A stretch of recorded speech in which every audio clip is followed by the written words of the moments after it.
Jelang akhir pekan, siapa di sini yang belum menonton serial Netflix asal Korea yang lagi hits banget, yaitu Squid Game. Kalau memang belum, sepertinya harus nonton deh, karena Anda tidak boleh melewatkan serial yang satu ini. Apalagi serial ini itu adalah sudah mengguncang dunia gitu ya, dan menjadi serial Asia, salah satu serial Asia setelah Parasite waktu itu yang akhirnya tersebar luas dan menjadi fenomenal di seluruh dunia ya. Bahkan ini informasi menariknya gara-gara Squid Game, Netflix jadi menang banyak. Seperti apa sih faktanya, seberapa besar keuntungannya bagi Netflix gitu ya, dan seberapa sukses film Squid Game ini kita akan bahas bersama. Berdasarkan daftar 10 besar film alias top 10 yang dirilis oleh Netflix, ini setiap harinya berubah-ubah gitu ya secara global, dan Indonesia yang terbaru sampai hari ini, serial thriller Korea Selatan Squid Game itu masih masuk di dalamnya ya, baik di global ataupun juga di Indonesia.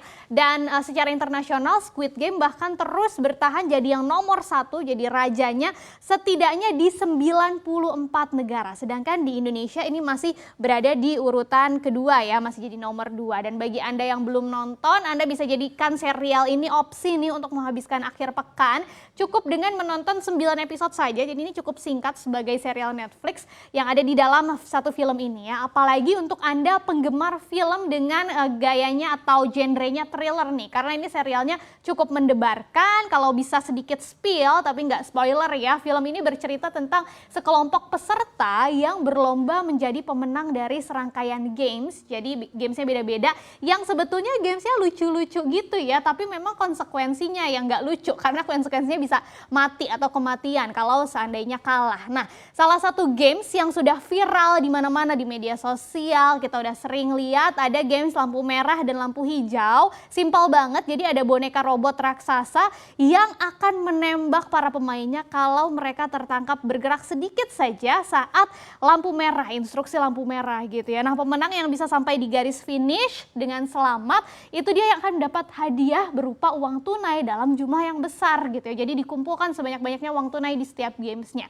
Jadi ada campuran antara Battle Royale atau Running Man, ada juga yang menyebut ini mirip-mirip dengan serial lainnya Alice in Borderland gitu ya. Dan selain ceritanya yang menegangkan, serial ini juga sebetulnya mendapatkan banyak pujian karena caranya menggambarkan isu atau masalah-masalah yang nyata yang memengaruhi kehidupan di Korea gitu ya. Jadi supaya lebih kebayang lagi gimana sih keseruan filmnya, bisa langsung ditonton di Netflix gitu ya. Nah, sementara selain Squid Game, ada 4 film lainnya nih yang ada di urutan 5 teratas dalam top 10 Netflix, dan itu cukup beragam ya. Kalau secara global di urutan kedua ini ada film Maid, kemudian sisanya ada Shameless yang ini juga berhasil menyalip urutan Dave Chappelle The Closer gitu ya. Jadi tadinya ada di urutan ketiga, tapi kemudian sekarang turun ke urutan keempat. Kemudian juga ada yang terakhir, ini film On My Block. Sementara di Indonesia Squid Game ternyata masih kalah nih dengan ketampanan atau pesona dari opa-opa ganteng yang membintangi film Hometown Cha-Cha-Cha ya, serial juga, drakor juga. Tapi Squid Game ternyata berhasil mengungguli drakor lainnya, yaitu The King's Affection yang sekarang ada di urutan ketiga. Jadi 3 besarnya di Indonesia bisa dilihat seberapa empuknya ya kita jadi pasar drakor-drakor, karena semuanya berasal dari Korea. Dan sisanya baru ada film lainnya, tadi Maid masih ada juga kalau di Indonesia urutan keempat, dan House of Secrets. Nah, selain berhasil merajai papan top 10 Netflix ini, kesuksesan Squid Game juga bisa dilihat dari berbagai macam sisi ya. Yang pertama yang sering kita lihat nih, berapa kali sih sebetulnya ditonton. Kalau yang pertama, dalam sebuah tweet beberapa hari lalu, Netflix tuh mengklaim dan menyebut Squid Game ini sudah ditonton sampai 111 juta akun sejak debut tanggal 17 September lalu ya, sehingga serial ini sudah melampaui rekor film sebelumnya Bridgerton yang mencapai 82 juta akun, tapi waktu itu hanya dalam 28 hari, jadi lebih cepat Squid Game sebetulnya ya. Dan belum lagi Squid Game itu menjadi serial Korea pertama di Netflix yang menjadi juara 1 di Amerika Serikat dan mendapatkan ulasan yang bagus dari lembaga pemeringkat atau lembaga rating Film-film Rotten Tomatoes dengan ratingnya sampai skor 91%. Biasanya ini Rotten Tomatoes paling kritis nih kalau ngelihat film gitu ya. Jarang-jarang ngasih rating sampai sebegitu tingginya. Dan terlepas dari berbagai angka-angka ini, Squid Game sebetulnya juga sudah menjadi fenomena budaya pop ya. Karena serial ini sudah menghasilkan memes, kemudian ada bahkan ide kostum Halloween yang sebentar lagi kita akan sampai di perayaan tersebut gitu ya. Bahkan di media sosial, TikTok khususnya ada hashtag Squid Game yang sudah dilihat sampai lebih dari 22,8 miliar kali. Nah, dengan keberhasilan dari film atau serial ini menjadi tonggak sejarah nih bagi Netflix yang sudah meningkatkan investasinya memang di pasar Asia khususnya di Korea Selatan ya. Makanya kita lihat banyak film-film atau drakor-drakor di Netflix ini dengan cara memproduksi Netflix original seperti Squid Game ini masuknya konten Netflix original, kemudian mengakuisisi studionya sampai membangun basis pelatihan bakatnya. Kalau sejak 2016 nih ketika waktu itu Netflix memilih untuk investasi di Korea,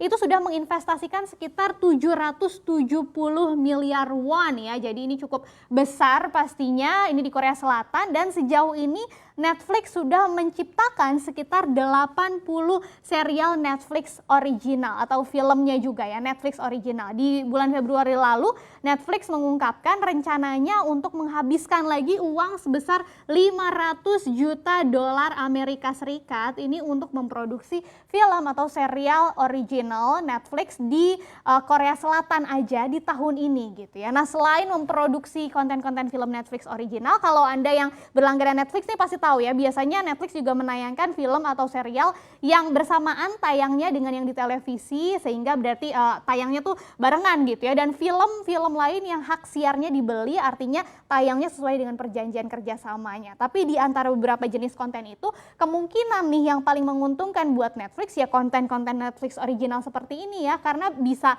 tayang tanpa batas waktu tertentu. Tapi catatannya untuk memproduksi Netflix original atau film atau serial gitu ya, tentu Netflix harus rela mengeluarkan biaya produksinya. Pertanyaannya berapa nih biaya produksi Squid Game dibandingkan dengan film lainnya di Netflix atau mungkin di platform lainnya juga ya, kira-kira sebanding nggak dengan keberhasilan filmnya gitu ya, apakah lebih besar biayanya? Ternyata faktanya menarik juga, Squid Game dibandingkan dengan film-film yang lainnya di Netflix untuk konten-kontennya, kemudian juga di luar Netflix aplikasi streaming lainnya itu jadi yang cukup murah dibandingkan dengan yang lainnya gitu ya. Misalnya ternyata Netflix untuk memproduksi satu film Squid Game ini mengeluarkan biaya hanya 2,4 juta dolar per episodenya. Jadi kalau ada 9 episode totalnya itu sekitar 21,4 juta dolar. Nah, beda nih dengan serial lainnya yang juga terkenal di Netflix, Stranger Things hanya 8 juta dolar sampai 8 juta dolar per episode, berarti bedanya sekitar 6 juta dolar dengan Squid Game. Kemudian The Crown juga sampai 10 juta dolar per episode. Apalagi ini episodenya banyak gitu ya, lebih banyak daripada Squid Game nih, dua serial ini. Dan tidak sampai seberhasil Squid Game yang menjadi ada di urutan pertama di top 10 Netflix gitu ya. Sementara kalau kita bandingkan dengan biaya produksi film lainnya di aplikasi streaming lainnya, ada juga yang cukup besar di sini, The Morning Show dari aplikasi Apple TV Plus itu menghabiskan biaya sampai 15 juta dolar per episodenya. Dan ada juga di Disney Plus nih, ini juga saingan beratnya Netflix ya. Untuk memproduksi film WandaVision dan The Falcon and the Winter Soldier itu menghabiskan uang sampai 25 juta dolar per episodenya. Jadi ternyata cukup menguntungkan nih sepertinya karena sudah sukses berat tapi biaya produksinya tidak sebesar yang film-film lainnya ya, baik yang di Netflix atau di aplikasi lainnya.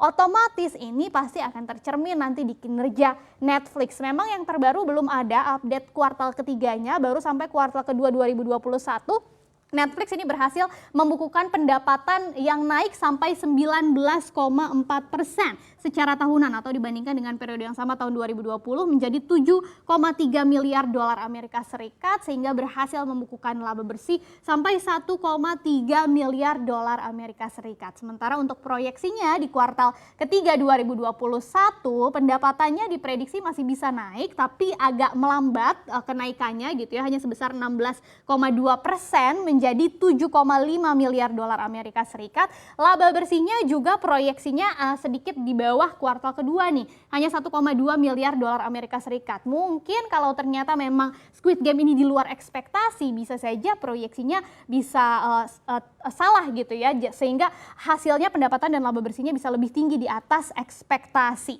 Dan yang paling penting adalah Squid Game ini membuat Netflix akhirnya bisa semakin kompetitif lagi, semakin bisa bersaing lagi dengan platform-platform atau aplikasi streaming lainnya gitu ya. Karena memang persaingannya semakin ketat nih, ada Disney Plus, selain Netflix kemudian ada Amazon Prime, ada Tencent, HBO, dan Apple. Nah ini ada riset menarik dari Digital TV Research yang memprediksi jumlah subscriber layanan streaming di tahun 2026. Walaupun Netflix sudah begitu sukses, mungkin juga pelanggannya sudah semakin bertambah, ternyata tahun 2026 nih kalau menurut risetnya Digital TV Research, Disney Plus lah yang akan menjadi raja layanan streaming gitu ya, dengan jumlah subscribernya mencapai 284,2 juta atau bertambah sekitar 121 juta dalam kurun waktu 2021 sampai 2026 gitu ya. Sementara Netflix masih ada di urutan nomor 2 dengan jumlah subscriber diprediksi sampai 270,7 juta atau meningkat sekitar 53 juta dalam kurun waktu 5 tahun gitu ya. Baru di bawahnya ada Amazon Prime dengan 243,4 juta subscriber, Tencent dari China dengan 98,7 juta subscriber, HBO dengan 76,3 juta subscriber, dan Apple TV Plus ada di urutan ke-6 ya, 35,6 juta subscriber. Nah, makanya mungkin Netflix gencar tadi melakukan atau memproduksi konten-konten original Netflix original, mau itu film, serial, khususnya mungkin Korea ya, karena dilihat oh animonya sebegitu besarnya, apalagi tadi Indonesia yang penduduknya sudah jatuh hati dengan ketampanan opa-opa Koreanya. Nah kita akan nantikan kalau di Squid Game, kalau di filmnya sih pemenangnya nggak boleh spoiler gitu ya, tapi ternyata gara-gara Squid Game sekali lagi yang menang banyak adalah Netflix, tapi kita tidak tahu ke depannya siapa yang menjadi pemenang layanan streaming.